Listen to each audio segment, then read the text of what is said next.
Hello, today we'll be taking a closer look at the equities market with Jack, the head of equities at the Work Investment Fund.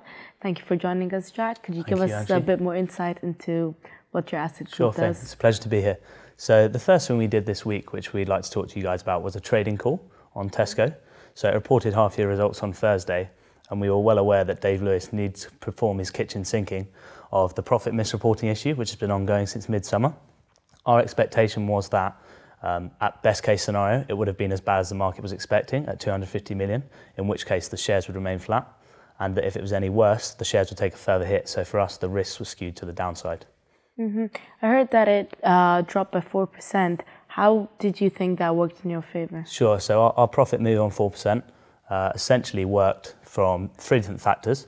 So the first one, which the markets will have heard about already and be well focused on, is the resignation of the chairman, Richard Broadbent. So that's clearly a further management issue which is going to deter confidence in the share. The second thing that I think is important, that will continue to be important going forward, is they refuse to announce full year guidance. That's going to continue to make people nervous about their full year results for 2014.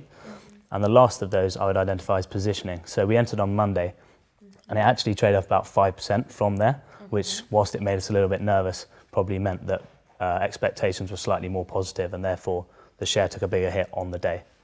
Okay, and usually finance has a negative view on the structure of the supermarkets. What do you think would be the long-term strategies and views for the industry? Absolutely. So I think it's something we'd be looking at further with regard to Tesco and the other players. But we continue to remain negative, like much of the industry. We think that as long as Aldi and Lidl continue their cut price system, that players like Tesco, Asda, will continue to struggle. You can see their like-for-like sales have kind of fallen off a cliff. I think that's going to continue to be an issue going forward, as well as their existing management issues.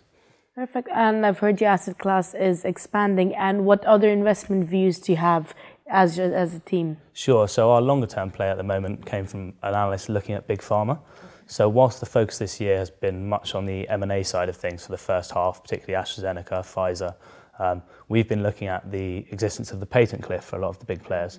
So a lot of their patents are expiring, particularly Sanofi and Roche are going to be affected. And what we're thinking from there is that our preferred stock within the sector is actually Gilead. So there are two things we like about Gilead. It's dominating the Hep C market, and whilst existing drug Sovaldi is expiring, it's already secured a deal to make it a generic in developing nations. And further to that, its new drug, Harvoni, which is going to replace it under patent, is twice as effective and twice as cheap as a lot of competitors. So in Q3's coming out, we're expecting to see sales being good, and we remain bullish on the stock going forward. That's very interesting. And what about your other long-term views or long-term investment goals? Sure. So the main thing we're going to be looking at in coming weeks is probably the outcome of the stress test. So with regards to the European financials, we have some good ideas, we think, about which banks are going to pass them, which are going to fail them, and therefore we're going to try and make some plays on that. Yeah, that's very interesting. Thank you so much for your valuable insight. It was a pleasure having you. Thank you, Angie. Thanks for joining me.